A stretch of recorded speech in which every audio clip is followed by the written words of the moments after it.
Dans l'actualité du mois de février 2017, on retrouve tout d'abord l'organisation d'une des plus grandes manifestations sportives du Pas-de-Calais, l'Enduropal du Touquet.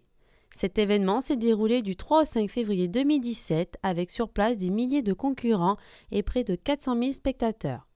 Les sapeurs-pompiers du 10 du Pas-de-Calais étaient ainsi à pied d'œuvre lors du dispositif sécurité mis en place à cette occasion. Pas moins de 438 sapeurs-pompiers et personnels administratifs et techniques étaient mobilisés sur les 3 jours, avec au plus haut de la manifestation une cinquantaine de véhicules. Au total, les sapeurs-pompiers ont réalisé 48 interventions sur l'ensemble de l'Enduropal.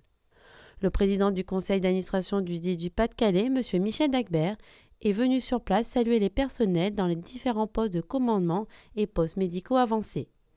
Il était notamment accompagné de M. Alain Delannoy et M. Frédéric Wallet, tous deux vice-présidents au conseil d'administration du SDIS du Pas-de-Calais. M. Michel Dagbert n'a pas manqué de remercier l'ensemble du personnel pour la qualité du dispositif, le professionnalisme et les féliciter pour leur engagement. Du côté de l'activité opérationnelle, les sapeurs-pompiers sont intervenus notamment pour un feu d'habitation à Ouaplage, totalement embrasé le lundi 6 février 2017. 4 lances, dont une sur une échelle, ont été nécessaires pour venir à bout de l'incendie. Sur les 5 personnes évacuées, une a été transportée au centre hospitalier de Calais.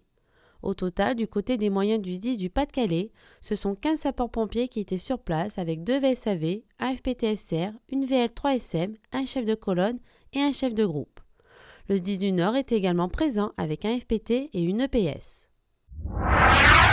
Le dimanche 26 février 2017, les sapeurs-pompiers du Pas-de-Calais sont intervenus cette fois-ci pour un violent feu d'immeuble entièrement embrasé au cœur de la vieille ville de Saint-Omer, face à la cathédrale. Tous les locataires ont été évacués. Malheureusement, le sinistre s'est propagé à l'habitation voisine. 4 lances ont été établies afin d'éteindre l'incendie. Au total, ce sont 24 sapeurs-pompiers qui étaient sur place avec un VSAV, 2 EPS, 2 FPT, une VL3SM, un chef de groupe, une équipe médicale, un chef de centre et un infirmier. Lors de cette intervention, un des sapeurs-pompiers a été blessé. Pris en charge par ses collègues, il a été transporté au centre hospitalier d'Elfaux.